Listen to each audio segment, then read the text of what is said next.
Hello everyone ఈ వీడియోలో మనము సతత్ ప్రోగ్రామ్ గురించి మాట్లాడుకుందాం. ఎందుకు ఇది సతత్ అనేది? సతత్ అనేది 2018లో స్టార్ట్ అయింది. కానీ ఇప్పుడు 2023లో ఎందుకు న్యూస్లో ఉందంటే national biofuel coordination committee November 24 రోజు గైడ్లైన్స్ ఇష్యూ చేయడం జరిగింది. ఏం గైడ్లైన్స్ ఇష్యూ చేయడం జరిగిందంటే మనం ఇళ్లలో వాడుకునే సిఎన్జి ఏదైతే ఉందో, వెహికల్స్లలో వాడే సిఎన్జి ఏదైతే ఉందో వాటన్నిటిలో కూడా ఏం చేయాలంటే బయో సిఎన్జిని కూడా కలపాలని చెప్పేసి కంపల్సరీగా 2026 నుంచి ఇప్పుడంటే వాలంటరీగా 24-25 ఇయర్స్కి వాలంటరీగా పెట్టేసి నెక్స్ట్ ఫ్యూచర్లో 1%, 2% అలా 4% అలా కలుపుకుంటూ కంపల్సరీ మ్యాండటరీ చేయడం జరిగింది. ఇప్పుడు మనం పెట్రోల్లో 20% ఈథనాల్ ఎట్లయితే ఈథనాల్ కలుపుతున్నామో సేమ్ అట్లనే సిఎన్జిలో కూడా మనకి బయో సిఎన్జిని కలపాలని చెప్పేసి గవర్నమెంట్ అనేది మనకి కంప్రెస్డ్ బయోగ్యాస్ని కలపాలని చెప్పేసి మనకి కొన్ని గైడ్లైన్స్ ఇష్యూ చేయడం జరిగింది. వాటి గురించి మనం మాట్లాడుకుందాం. గైడ్లైన్స్ అనేది కంపల్సరీగా కలపాలన్న గైడ్లైన్స్ అనేది నవంబర్ 24 2023 రోజు రిలీజ్ చేయడం జరిగింది. దానికి సంబంధించి మనం మాట్లాడుకుందాం. Okay, right. ఇక్కడ కనుక మనం తీసుకుంటే సతత్ అనే ప్రోగ్రామ్ అనేది ఒరిజినల్గా October 1, 2018లో స్టార్ట్ అయింది. సతత్ అంటే ఫుల్ ఫామ్ కనుక తీసుకుంటే మనకు abbreviated form sustainable alternative towards the affordable transportation. అంటే ట్రాన్స్పోర్టేషన్ సెక్టర్కి సంబంధించి మనం ఆల్టర్నేటివ్స్ గురించి ఆలోచించాలి మనకి. That is the alternatives. And alternatives గురించి ఆలోచించడమే కాకుండా అందరికీ ఏముండాలి, అందుబాటు ధరలో ఉండాలి కదా, అఫోర్డబుల్. అది మనకి sustainable alternatives towards affordable transportation అనే పేరుతోటి మనకు దీన్ని లాంచ్ చేయడం జరిగింది. దీని యొక్క ముఖ్య ఉద్దేశం ఏంటిదంటే కంప్రెస్డ్ బయోగ్యాస్ ప్లాంట్స్ని ఎస్టాబ్లిష్మెంట్ చేయడం. ఇది మనకి ఇంపార్టెంట్. ఈ సతత్ అనే ప్రోగ్రామ్ యొక్క ముఖ్య ఉద్దేశం ఏంటిదంటే కంప్రెస్డ్ బయోగ్యాస్ ప్లాంట్లని మనము ఎస్టాబ్లిష్మెంట్ చేయాలి. అలా ఎస్టాబ్లిష్మెంట్ చేస్తేనే అప్పుడు బయోగ్యాస్ తయారవుతుంది. అప్పుడు బయోగ్యాస్ ఏమవుతుంది, ఆల్టర్నేటివ్ ఫ్యూల్ అవుతుంది. అప్పుడు మనకు అఫోర్డబుల్ కాస్ట్లోకి అందరికీ రావడం జరుగుతుంది. ట్రాన్స్పోర్టేషన్లో కూడా మనకి వాడుకోవడానికి అవకాశం ఉంటుంది. కానీ ఇవన్నీ జరగాలంటే ఫస్ట్ ఏం కావాలి, బయోగ్యాస్ ప్లాంట్స్ని ఎస్టాబ్లిష్మెంట్ చేయాలి. అందుకని సతత్ అనే ప్రోగ్రామ్ యొక్క మేజర్ ఆబ్జెక్టివ్ ఏంటిదంటే టు ఎస్టాబ్లిష్ అవర్ బయోగ్యాస్ ప్లాంట్స్ని ఎస్టాబ్లిష్మెంట్ చేయాలి. ఏ biogas, compressed biogas plants. The aim for the establishing of the ecosystem for the production of the CBG, compressed biogas from the various waste and biomass sources నుంచి compressed biogas ని మనకి production చేయాలి. నేను చెప్తాను ఏంటిది compressed biomass అనేది, right. అయితే ఈ ఎక్కడి నుంచి ప్రొడ్యూస్ చేస్తారు అని, ఇదంతా కూడా ఎక్కడి నుంచి ప్రొడ్యూస్ చేస్తారంటే వేస్ట్ మెటీరియల్స్ కానీ ఇలా ఉండొచ్చు. ఏం నుంచి, అగ్రికల్చర్ రెసిడ్యూ నుంచి కానీ, క్యాటిల్ డంగ్ నుంచి కానీ, షుగర్ కేన్ ప్రెస్ మడ్ నుంచి కానీ, మున్సిపల్ సాలిడ్ వేస్ట్ నుంచి కానీ, సీవరేజ్ ట్రీట్మెంట్ ప్లాంట్స్ వేస్ట్ నుంచి కానీ, కుళ్ళిపోయినటువంటి పొటాటోస్ గురించి కానీ, rotten vegetables, dairy plants, chicken, poultry litter కానీ, ఫుడ్ వేస్ట్, హార్టికల్చర్ ఈ వేస్ట్ నుంచి కానీ, ఇండస్ట్రియల్ ఎఫ్లూయెంట్ ట్రీట్మెంట్స్ ప్లాంట్స్ నుంచి, ఈ అన్నిట్ల నుంచి మనము దీన్ని తయారు చేయడానికి అవకాశం ఉంది. ఏది, బయోగ్యాస్ని తయారు చేయడానికి, కంప్రెస్డ్ బయోగ్యాస్ని తయారు చేయడానికి అవకాశం ఉంది. ఈ కంప్రెస్డ్ బయోగ్యాస్ ఏం చేస్తారు, ఏ విధంగా తయారు చేస్తారు, వీటన్నిటిని కూడా అనోరోబిక్ డీకంపోజిషన్ ద్వారా తయారు చేస్తారు. This is very very very very important. ఎగ్జామినేషన్లో మనం మిస్టేక్ చేసేది కూడా ఇదే. కంప్రెస్డ్ బయోగ్యాస్ని తయారు చేసే ప్రాసెస్ ఏంటిది, ఎరోబిక్ రెస్పిరేషన్, అనోరోబిక్ రెస్పిరేషన్. అంటే అనోరోబిక్ రెస్పిరేషన్, డీకంపోజిషన్ చేయాలి. మొత్తం ఈ మెటీరియల్స్ ఏవైతే ఉన్నాయో ఈ మెటీరియల్స్ అన్నిటిని ఏం చేయాలి, మనం డీకంపోజ్ చేయాలి. ఈ మెటీరియల్స్ అన్ని కూడా డీకంపోజిషన్ చేయాలి. ఏ ప్రాసెస్ లోపల అనోరోబిక్ అంటే ఏంటిది, ఆక్సిజన్ లేకుండా వీటన్నిటిని ఏం చేయాలి, in the absence of the oxygen ఏం చేయాలి, మనం డీకంపోజిషన్ చేయాలి. దట్ ఈస్ ద అనోరోబిక్ డీకంపోజిషన్ చేయాల్సి ఉంటుంది. ఈ పదార్థాలన్నింటిని కూడా అనోరోబిక్ డీకంపోజిషన్ చేస్తే అప్పుడు నీకు ఏమవుతుంది, బయోగ్యాస్ అనేది ప్రొడక్షన్ జరుగుతుంది. Compressed biogas. ఇదంతా ప్రాసెస్ అంతా ఎక్కడ జరగాలి, బయోగ్యాస్ ప్లాంట్లలో జరుగుతుంది. అందుకోసం మనం ప్లాంట్స్ని పెట్టాలి. ఆ ప్లాంట్లకి ఈ మెటీరియల్స్ అన్ని తీసుకపోతే ఈ మెటీరియల్స్ అన్నిట్లను ప్లాంట్లో ఏం చేస్తారు, అనోరోబిక్ డీకంపోజ్ చేస్తారు. అనోరోబిక్ డీకంపోజిషన్ ద్వారా మనకి ఏమవుతుంది, ఈ గ్యాస్ అనేది ప్రొడక్షన్ జరుగుతుంది. అయితే దీని యొక్క కంపోజిషన్ చూద్దాం ఒకసారి. ఓకే, ఇది కూడా ఇంపార్టెంట్ ఎగ్జామినేషన్లో. బయోగ్యాస్ కంపోజిషన్ ఏంటిది అనేది మనం చూద్దాం. 2016 స్టాండర్డ్స్ ప్రకారము, కంప్రెస్డ్ బయోగ్యాస్ ప్రకారము దీని యొక్క స్టాండర్డ్ తీసుకుంటే ఇందులో మీథేన్ అనేది మొత్తం ఉంటుంది. మీథేన్ అనేది 90% ఉంటుంది. మీథేన్తో పాటు నెక్స్ట్ ఏముంటుంది, మనకి కార్బన్ డైఆక్సైడ్ ఉంది, and then followed by carbon dioxide, nitrogen and oxygen ఉంది, అండ్ నెక్స్ట్ ఆక్సిజన్ పర్సెంటేజ్ ఇవన్నీ ఉన్నాయి, టోటల్ సల్ఫర్, ఈ మాయిశ్చర్ ఇవన్నీ ఉన్నాయి మనకి. కానీ ఇక్కడ మేజర్ దీంట్లో ఉన్నటువంటి కాన్స్టిట్యూయెంట్స్ ఏంటిది, మనకి మీథేన్ అనేది మేజర్. అండ్ నెక్స్ట్ ఏం చేయాలి, దీని అంతా కూడా ఈ కంప్రెస్డ్ బయోగ్యాస్ ప్రొడక్షన్ జరిగిన తర్వాత ఈ కంప్రెస్డ్ బయోగ్యాస్ని ఏం చేయాలి మనం అంటే దీని అంతా కూడా ప్యూరిఫికేషన్ చేయాలి. అంటే ప్యూరిఫికేషన్ చేయాలి అంటే మిగతావన్నీ తీసేయాలి. మిగతావన్నీ తీసేయాలి. దీంట్లో 90% ఉండగా ఇవన్నీ తీసేయాలి. ఇవన్నీ తీసేసి ఓన్లీ మనకి మీథేన్ ఉండేటట్టే చేయాలి. అప్పుడే మనకి ఏంటిది ఆ ఫ్యూల్ యొక్క ఎఫిషియన్సీ అనేది పెరుగుతుంది.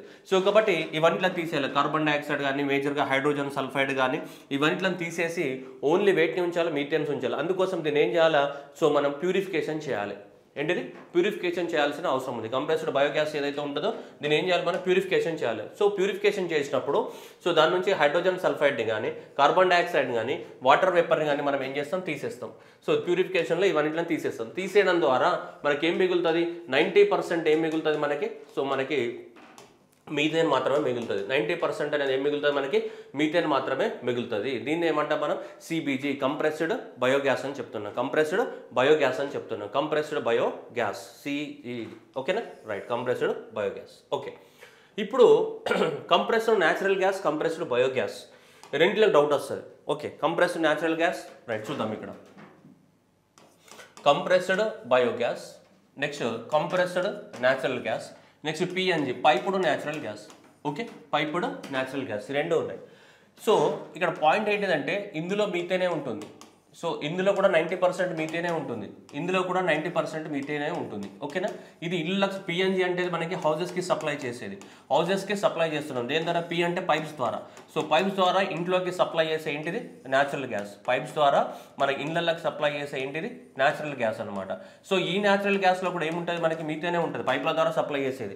ఇది CNG compressed natural gas. Compressed natural గ్యాస్లో కూడా 90% సిఎన్జి ఉంటుంది. సో సేమ్, కానీ ఇది దేని ద్వారా ప్రొడ్యూస్ అవుతుంది, ఇది పెట్రోల్ని ప్రొడక్షన్ చేస్తున్నప్పుడు వచ్చే బై ప్రోడక్ట్. ఇది పెట్రోల్ని ఏదైతే మన పెట్రోల్ ప్రొడక్షన్ జరుగుతుందో, పెట్రోల్ ప్రొడక్షన్ జరిగేటప్పుడు వచ్చే ఏంటి, ఇది బై ప్రోడక్ట్. సో ఏమని చెప్తామో మనం, పెట్రోల్ని ప్రొడక్షన్ చేసేటప్పుడు వచ్చే ఏంటి, బై ప్రోడక్ట్. ఎక్కడైనా సరే భూమి లోపల మనం పెట్రోలియం రిజర్వ్స్ కనుక తీసుకుందాం అనుకోండి, ఎక్కడైనా పెట్రోలియం రిజర్వ్స్ ఉన్నప్పుడు ఇలా ఉంటాయి మనకి. సపోజ్ అనుకుందాం భూమి లోపల ఇలా పెట్రోలియం రిజర్వ్స్ తీసుకున్నాం. పెట్రోలియం రిజర్వ్స్ తీసుకున్నప్పుడు కింద వాటర్, సో హై డెన్సిటీ ఉంటుంది కాబట్టి. తర్వాత ఏముంటుంది, ఇక్కడ ఆయిల్ అనేది ఇక్కడ ఉంటుంది. ఆయిల్ తర్వాత ఇక్కడ ఏముంటుంది మనకి, న్యాచురల్ గ్యాస్ ఉంటుంది. ఎక్కడైనా సరే మనం భూమి లోపల నుంచి ఇవన్నీ ఎక్స్ప్లోరేషన్ చేస్తాం. న్యాచురల్ గ్యాస్ ఫస్ట్ ఏం వెళ్తుంది, న్యాచురల్ గ్యాస్ వెళ్తుంది. ఆ తర్వాత ఆయిల్ని మనం ఎక్స్ట్రాక్ట్ చేస్తాం. ఆ తర్వాత వాటర్ అనేది ఉంటుంది. ఇలా మనకి డెన్సిటీ ఆధారంగా అరేంజ్ చేయబడి ఉంటాయి అవి. సో కాబట్టి జనరల్గా మనం పెట్రోల్ని ప్రొడక్షన్ చేయాలంటే ఫస్ట్ న్యాచురల్ గ్యాస్ ఏదైతే ఉందో దాన్ని సక్ చేయాలి, సో బయటికి. సో కాబట్టి సో పెట్రోల్ ప్రొడక్షన్ ద్వారా వచ్చే బై ప్రోడక్ట్ ఇది. ఏది, natural gas is the what, by product of the what, petroleum production process. న్యాచురల్గా మనకు పెట్రోల్ని తీస్తున్నప్పుడు వచ్చే బై ప్రోడక్ట్. సో ఆటోమేటిక్గా అంటే ఈ కంప్రెస్డ్ న్యాచురల్ గ్యాస్ ఎక్కడి నుంచి ప్రొడ్యూస్ అవుతుంది, ఇది ఫాజిల్ ఫ్యూల్స్ నుంచే ప్రొడ్యూస్ అవుతుంది. ఎక్కడి నుంచి, ఇది ఫాజిల్ ఫ్యూల్స్ నుంచి ప్రొడ్యూస్ అవుతుంది through the petroleum process. Next ఇక్కడ ఏమంటారు, కంప్రెస్డ్ బయోగ్యాస్. కంప్రెస్డ్ బయోగ్యాస్లో కూడా మీథేనే ఉంది, కానీ ఇది ఇక్కడ నుంచి ప్రొడ్యూస్ అవుతుంది. ఇది మనకి ఈ కుళ్ళిపోయినటువంటి బయోమాస్ ఏదైతే వేస్ట్ ఉందో, మనం ఇంతకుముందు చూసాం కదా, రాటెన్ పొటాటోస్ కానీ, ఓకే, సో అగ్రికల్చర్ రెసిడ్యూ కానీ, ట్రీట్మెంట్ ప్లాంట్స్ నుంచి కానీ, సో అలాంటి వాటి నుంచి ప్రొడ్యూస్ అవుతుంది. ఇక్కడ పాయింట్ ఏంటిది, ఇది ఫాజిల్ ఫ్యూల్ ద్వారా ప్రొడ్యూస్ అవుతుంది, ఇది అగ్రికల్చర్ వేస్ట్ ద్వారా ప్రొడ్యూస్ అవుతుంది. ఇదేంటిది, జస్ట్ ఇది న్యాచురల్ గ్యాసే. ఇక్కడ నుంచి ఈ సిఎన్జీనే మనం పైపుల ద్వారా పంపిస్తున్నాం కాబట్టి ఏమంటున్నాం మనం, పైపుడ్ న్యాచురల్ గ్యాస్ అంటాం. పైపుడ్ న్యాచురల్ గ్యాస్ అని చెప్తున్నాం. ఇప్పుడు గవర్నమెంట్ ఆఫ్ ఇండియా ఏం చేసిందంటే ఈ సిఎన్జిలో కానీ ఈ పిఎన్జి మళ్ళీ సపరేట్ కాదు, సిఎన్జి పిఎన్జి ఒకటే, కాకపోతే ఇది పైపుల ద్వారా వెళ్తుంది కాబట్టి ఏమన్నాం, పైపుడ్ సిఎన్జి అన్నాం. There is no change. అయితే ఇప్పుడు ఏం చేశారంటే ఈ సిఎన్జిలో కానీ ఈ పిఎన్జిలో కానీ ఈ సిబిజి కలపాలంటుంది గవర్నమెంట్. ఈ కంప్రెస్డ్ బయోగ్యాస్ ఏదైతే ఉందో ఈ కంప్రెస్డ్ బయోగ్యాస్ని దీంట్లో కలపాలనుకుంటుంది. అంటే ఇప్పుడు సిబిజి ఏదైతే ఉందో సిబిజి ప్లస్ సో సిఎన్జి కలపాలి. అట్లాగే ఇది కూడా కంప్రెస్డ్ బయోగ్యాస్ ప్లస్ దీంట్లో పిఎన్జిలో కలపాలని చెప్పేసి గవర్నమెంట్ అనేది రూల్స్ రిలీజ్ చేయడం జరిగింది. అర్థమవుతుందా, సిఎన్జిలో కానీ పిఎన్జిలో కానీ ఏం కలపాలి, ఈ సిబిజిని కలపాలంటే సిబిజి ఆబ్లిగేషన్ రూల్స్ అని రిలీజ్ చేయడం జరిగింది. సిబిజి ఆబ్లిగేషన్ కంపల్సరీగా కలపాల్సిన అవసరం ఉందని చెప్తుంది. సో వాటి గురించే మనం మాట్లాడదాం. మీకు క్లారిటీ వచ్చింది కదా, సిఎన్జి అయినా అదే, ఇదైనా అదే. ఓకే, రైట్, ఇక్కడ చూడండి. So natural gas is the what, fossil fuel. It is the primarily consisting of the methane same. So it is carbon dioxide, water vapor కూడా ఉంటాయి. సో ఇట్ ఈస్ ఫ్యూల్స్ నుంచి produce అవుతుంది. ఓకేనా, ఏదైనా గది ఉంటుంది. సో పిఎన్జి అంటే పైపుల ద్వారా పోతుంది కాబట్టి పిఎన్జి అంటావు. సిఎన్జిని పైపుల ద్వారా పంపిస్తే పిఎన్జి అవుతుంది అంతే. సో ఇప్పుడు సదత్ అనేది ఎప్పుడు స్టార్ట్ అయింది, అక్టోబర్ 2018లో స్టార్ట్ అయింది. కంప్రెస్డ్ బయోగ్యాస్ ప్లాంట్ని ఎస్టాబ్లిష్మెంట్ చేస్తున్నాము. సో ఇప్పుడు మనకి కొత్త గైడ్లైన్స్ అనేది ఇష్యూ చేయడం జరిగింది. కొత్త గైడ్లైన్స్ ప్రకారంగా సో ఈ కంప్రెస్డ్ న్యాచురల్ గ్యాస్ ఏదైతే మనం ట్రాన్స్పోర్టేషన్ చేస్తున్నామో, ఏదైతే పైపుల ద్వారా ఇంటింటికి ట్రాన్స్మిషన్ చేసే పిఎన్జి ఏదైతే ఉందో దాంట్లో ఏం కలపాలా, సిఎన్జిని కలపాలి. ఖచ్చితంగా ఏం కలపాలి, సిబిజిని కలపాలి. సిఎన్జిలో సిబిజిని కలపాలి. చూడండి ఇక్కడ ఏమన్నా సిబిజి బ్లెండింగ్ ఆబ్లిగేషన్ అని చెప్పారు. బ్లెండింగ్ ఆబ్లిగేషన్ అంటే దేంట్లో కలపాలి, అది మీరు కన్ఫ్యూజ్ అవ్వకండి. సిబిజిని దేంట్లో కలపాలి, సిఎన్జిలో కలపాలి. అలాగే సిబిజిని దేంట్లో కలపాలి, పిఎన్జిలో కలపాలి. ఓకేనా, కంపల్సరీగా కలపాలని చెప్పేసి గవర్నమెంట్ రూల్స్ రిలీజ్ చేయడం జరిగింది. సో ఇప్పుడు 2024-25 వరకు అంటే ఈ సంవత్సరము నెక్స్ట్ ఇయర్ వరకు మార్చ్ వరకు ఏంటిది అది, సో వాలంటరీ అన్నమాట. వాలంటరీగా కలపాలని చెప్పింది. ఎంతో కొంత మీ ఇష్టం, వాలంటరీగా కలపాలని చెప్పింది. కానీ మ్యాండేటరీ అనేది స్టార్ట్ అవుతుంది ఎప్పుడు, 2025-26 నుంచి మ్యాండేటరీగా కంపల్సరీగా ఇగో ఇది కంప్రెస్డ్ బయోగ్యాస్ని ఖచ్చితంగా సిఎన్జిలో పిఎన్జిలో ఏం చేయాలి, కలపాల్సిన అవసరం ఉందని చెప్పేసి గవర్నమెంట్ అనేది రూల్స్ రిలీజ్ చేయడం జరిగింది నవంబర్ 2023లో. ఎంత కలపాలి చూస్తే వాలంటరీగా 2024-25 ఏంటిది మనకి వాలంటరీ, ఇది 2024-25 వాలంటరీ. 25-26లో ఎంత కలపాలి, 1% కలపాల్సి ఉంటుంది. అండ్ 26-27లో 3%, అండ్ 27-28లో 4%, అండ్ 28-29లో 5%. సో 1345 2 లేదు ఇక్కడ, సో జస్ట్ 1345 ఉంది, 2 లేదు, అది గుర్తుపెట్టుకోండి. 25 నుంచి స్టార్ట్ మ్యాండేటరీగా, 25 నుంచి 29 వరకు. సో మనకి ఫస్ట్ ఇయర్ 1%, ఆ తర్వాత నెక్స్ట్ ఇయర్ 3%, ఆ తర్వాత 4%, ఆ తర్వాత 5% అనేది మనకి ఖచ్చితంగా ఇది ఖచ్చితంగా ఏంటిది మ్యాండేటరీగా కలపాల్సిన అవసరం ఉంది. మ్యాండేటరీగా కలపాల్సిన అవసరం ఉంది. ఈ ఒక్క ఇయర్ మాత్రం ఏంటిది వాలంటరీగా వదిలేస్తారు. ఇది కొత్త గైడ్లైన్స్ అనమాట. ఓకేనా, అంటే మనకి ఇప్పుడు ఇళ్లలోకి వచ్చే గ్యాస్లో కానీ లేకుంటే వెహికల్స్లలో వాడే సిఎన్జిలో కానీ అన్నిటిలో కూడా ఏం కలపాలి, సిబిజిని కలపాల్సిన అవసరం ఉంది. సిబిజి ఆబ్లిగేషన్ దీన్ని కలపాల్సిన అవసరం ఉంది. అలాగే మనకి ఏవియేషన్ టర్బైన్ ఫ్లూయిడ్స్, మన ఫ్లైట్లలో వాడేదాన్ని ఏమంటాం, ఏటీఎఫ్ అంటాం. ఆక్టేన్ ఉంటుంది దాంట్లో, ఏవియేషన్ టర్బైన్ ఫ్లూయిడ్స్. ఈ ఏవియేషన్ టర్బైన్ ఫ్లూయిడ్లో ఆక్టేన్ అనే గ్యాస్ ఎక్కువగా ఉంటుంది. ఈ ఏవియేషన్ టర్బైన్ ఫ్లూయిడ్లలో కూడా మనకి బయో ఏటీఎఫ్ అంటే వీటిలో కూడా కలపాలని చెప్పేసి గవర్నమెంట్ టార్గెట్గా పెట్టుకుంది. కానీ ఇప్పుడు ఇది ఏంటిదంటే ఫస్ట్ ఇంటర్నేషనల్ ఫ్లైట్లకి టెస్ట్ చేస్తారు 2027 నుంచి. ఇది కూడా మ్యాండేటరీ కాదు, జస్ట్ వాలంటరీ బేసిస్ పైన గైడ్లైన్స్ ఇష్యూ చేయడం జరిగింది. 1% of the indicative blending target in the 2027 and 2% blending target in the 2028. So initially for the international ఫ్లైట్స్కి మాత్రమే ఇదంతా కూడా. వీటికి ఇంటర్నేషనల్ ఫ్లైట్స్కి 1% 2% కలపాలి, 27లో 1% అండ్ 28లో 2% కలపాలని చెప్పడం జరిగింది గవర్నమెంట్ అనేది.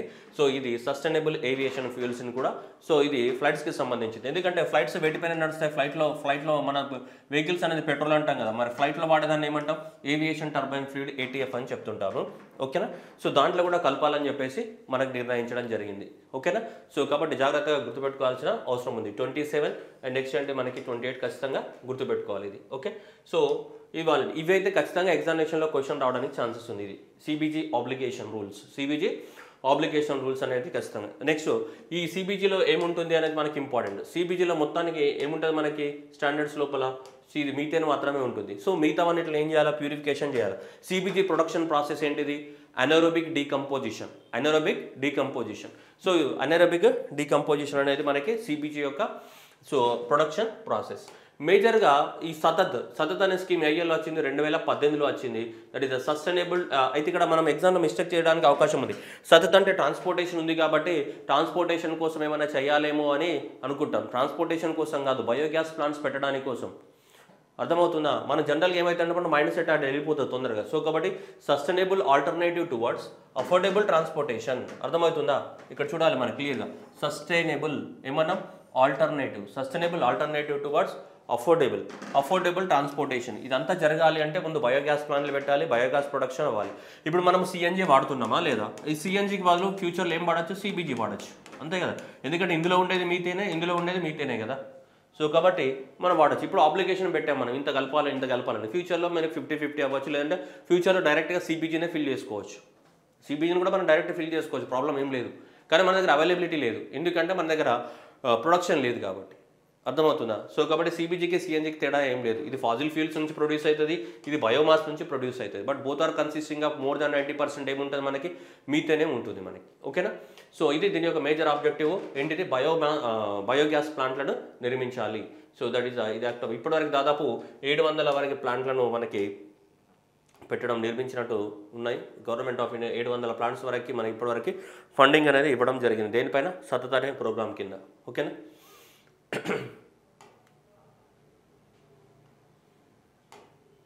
సో ఈ ఆబ్లిగేషన్స్ గుర్తుండే ఇక్కడ 2 లేదు, అది ఒకటి గుర్తుపెట్టుకుంటే సరిపోద్ది. 2 3 4 5 2 3 4 5 2 3 4 5 ఉందా? 2 లేదు. 1 3 4 5 2 3 4 5 1 3 4 5 1 3 4 5 1 3 4 5 1345. ఓకే, సో 1345 గుర్తుపెట్టుకోవాలి. ఎప్పటి నుంచి స్టార్ట్? 2025 నుంచి స్టార్ట్, 25 నుంచి స్టార్ట్. సో అలా గుర్తుపెట్టుకోండి. ఓకే, సో ఇది మనకు దీనికి సంబంధించినది SATAT. Okay, thank you everyone.